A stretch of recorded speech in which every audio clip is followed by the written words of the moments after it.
ឲ្យស្គាល់តែផ្លូវត្រូវនឹងគឺបញ្ញាប្រកបគេហៅថាសទ្ធាប្រកបដោយបញ្ញាគឺបញ្ញាដែលយើងពិចារណារកហេតុរកផលឲ្យឃើញពិតប្រកបហើយបានយើងជឿមិនមែនថា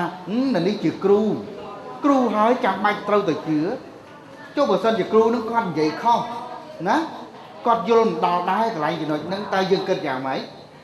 អញ្ចឹងលោកឲ្យពិចារណាបើគាត់និយាយត្រូវហើយប្រាប់ត្រូវហើយបង្រៀនត្រូវហើយជឿចូលមិនខុសទេកុំជឿថានឹងសភៅហើយចុះបើសភៅនឹងសិនសភៅនឹងទៅសេខុសប្រាជ្ញាសាសនា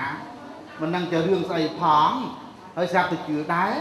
អានឹងលោកថាសទ្ធាញាណវប្រយុទ្ធគឺសទ្ធាប្រាជ្ញាបញ្ញានាំឲ្យយើងខុសឆ្គងអពមង្គលគ្មានសុភមង្គលនៅក្នុងគ្រួសារគ្មានដំណើរល្អក្នុងវិถีជីវិតរបស់យើងទេ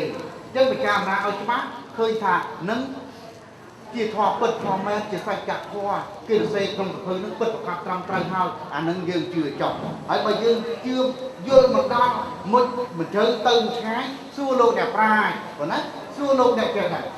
ហ្នឹងសួរលោកអ្នកចេះដឹងអីចឹងទៅនឹងយើងនឹងបានបញ្ញារុងរឿងហើយនឹងឲ្យ